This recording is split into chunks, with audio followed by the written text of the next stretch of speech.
just a rock. Can a rock, lifeless and inert, give life, point to life, demonstrate God's commitment to life? I think so, or I probably wouldn't have put those words up there on the screen. Next slide. This is Robbie Score. She's waving at you. Please wave back. She is in the coldest, driest place on the earth, the Antarctic, for a very good reason. Next slide. She's looking for meteors. Now, it's not that more meteors fall in the Antarctic. It's that the Antarctic preserves them. They don't weather away. They end up sinking very deep in this extremely dry climate. And ultimately, as the ice sheets move left and right, they begin to emerge again. They're looking for rocks, and Robbie Score found this rock. It hit the earth 17,000 years ago. It's about 4 inches long and about 6 inches the other dimension. And they studied the rock, and guess what? It's from Mars. You knew it. He knew it. That's right. This kid reads. The rock is from Mars. How do we know it's from Mars? Well, starting with Viking 1 and Viking 2 in 1976, and all the other spacecraft that have been sent to Mars to study the red planet, we've discovered that the Martian atmosphere is not like anything else in the solar system. The planet Venus, the planet Mercury, the Jovian moons, the giant planets, and the Earth all have a different atmosphere.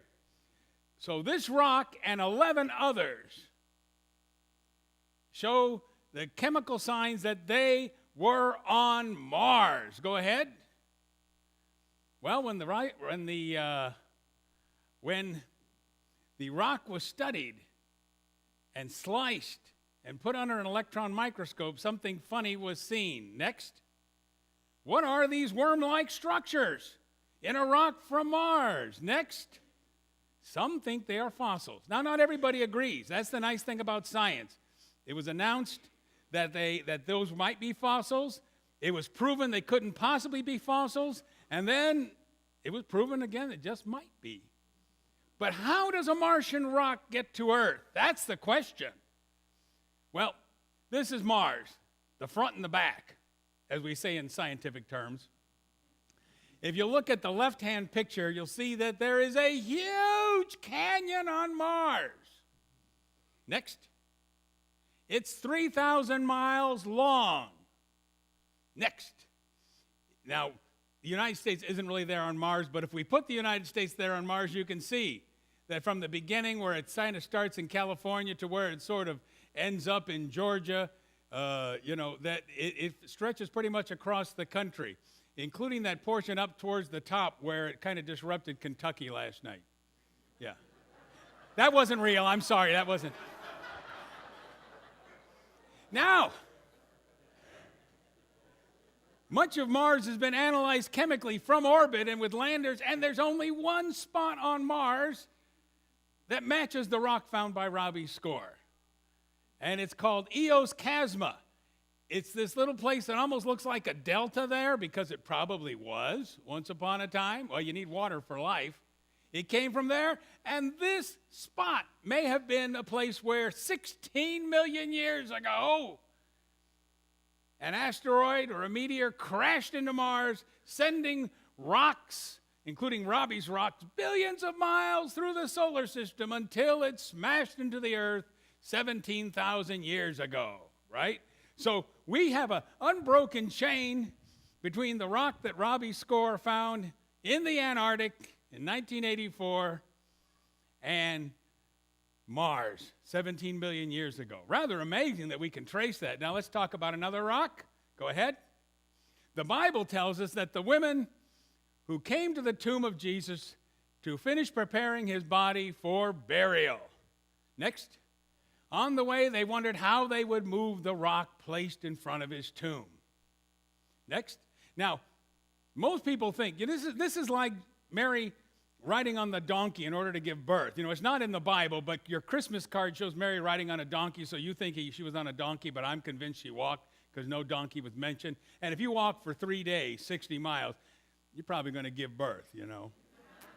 No, back up. I'm not done yet. It's all right. We didn't practice this. So back up to that other rock if we can. Let's see, and if we can't, yeah. Most people think that a round stone was in front of the tomb where Jesus' body was laying. A round stone that could be rolled out of the way if you had a big enough pike. Go ahead, next one. See, that's what it shows. There's a round stone, right? Women are coming and it's been moved. Next. But however, of the 900 tombs from that period of time discovered in the Jerusalem area, only 4 have round rocks, and they're all for nobility. The rest look more like this. They're even harder to move. Now, I believe God can get a rock from Mars to Earth. There is scientific proof that it has happened. Next, is there proof that God can move a rock a few feet away from the mouth of a tomb? Yes, there is proof. Next, you are the proof. You know, it's not a case of what some people call apostolic succession, that somehow there's one apostle who goes to Rome and he touches somebody else and they touch somebody else. It doesn't even say in the Bible that the apostle Peter ever got to Rome. We don't know anything about some special kind of cooties that were passed along from one guy to another wearing funny robes. What we do know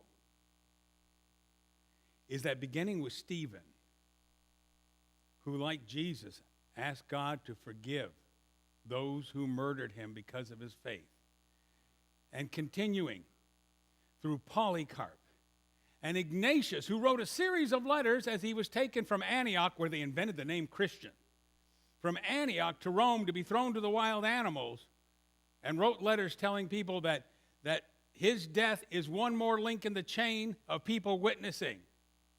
And continuing to this day over the centuries, to a place like Kenya where nearly 200 people were asked, "Are you a Christian?" And by answering yes, sealed their fate to be gunned down. A chain that includes our sisters and brothers in Nigeria, those who have been kidnapped, those who have been killed, those who have been made homeless, and all the other witnesses.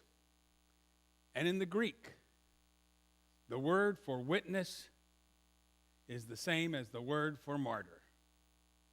In that unbroken chain, we have the proof that when the women came to the tomb that morning, a rock had been moved a few feet. And Jesus, raised from the dead, returned to life, had walked forth. And they took that testimony out into the world. And it has come to you. Now, some people are worried about protecting your religious freedom. Your religious freedom has never been tested. And that's okay. I hope it never is. But your religious freedom is not tested about whether you have to sell somebody a cake or take a picture at their wedding. Your religious freedom will be tested when at the barrel of a gun you will be asked, "Are you a Christian?" And if you're like me and you kind of stumble on the answer, do I want fries with that? I mean, that's the question that puzzles me. Think ahead. Know what you want to say. The answer to the question, "Are you a Christian?" is yes. And the reason that it is yes is because he lives. This courage is displayed in the very first scripture that was read this morning about the resurrection of Jesus. Mary is convinced that somebody has taken the body of Jesus, which would happen to people who they believed had special powers. A body might be stolen, and this may sound strange to us, but it would be cut up and ground into powder and sold as magic. People wanted relics of somebody famous. And so Mary assumes that somebody has stolen the body of Jesus in order to desecrate it, cut it up, grind it to powder after it has been properly dried, to be sold on the marketplace. And she thinks she is standing in the presence of the person who has done it. The person she thinks is the gardener who might have said, "Hey, I've got my chance here. This is a good time to steal the body of this prophet."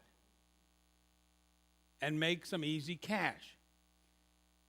Well, approaching somebody who you think has the audacity to steal the body of the person you have followed takes a good deal of courage.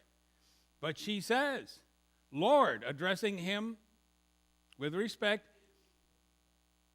if you have taken him, tell me where you have put him, and I will go get him. In other words, I'm going to take away the source of your income. Tell me where he is. That is audacious in itself. That is courageous. Because gardeners have all kinds of sharp implements, and she has nothing. That's a lesson I learned at the age of 6. At the age of 5. There used to be a boy who lived next door who, whenever I didn't give him his way, would come out with a huge shovel and threaten to hit me with it. And I remember my parents said, he won't hit you with it, call his bluff. It's still up there, thanks to my receding hairline. If you take a look, you can see it to this day. I did call his bluff. It only cost me a few stitches. Mary had no idea if it would cost her life. The Kenyan Christians who said yes could see with their own eyes what it was going to cost them, and they said it anyway. Our sisters and brothers in the Middle East, in Africa, and in other countries know that this is not a game. We argue about stupid stuff here. And when we talk about fixing a bill, it's like Greg Louganis said about this bill. You can't fix stupid. And it's true. Get over it. Get over all these things which people try to distract us. And remember, the only real question that matters is not what somebody else does. It's not how somebody else acts.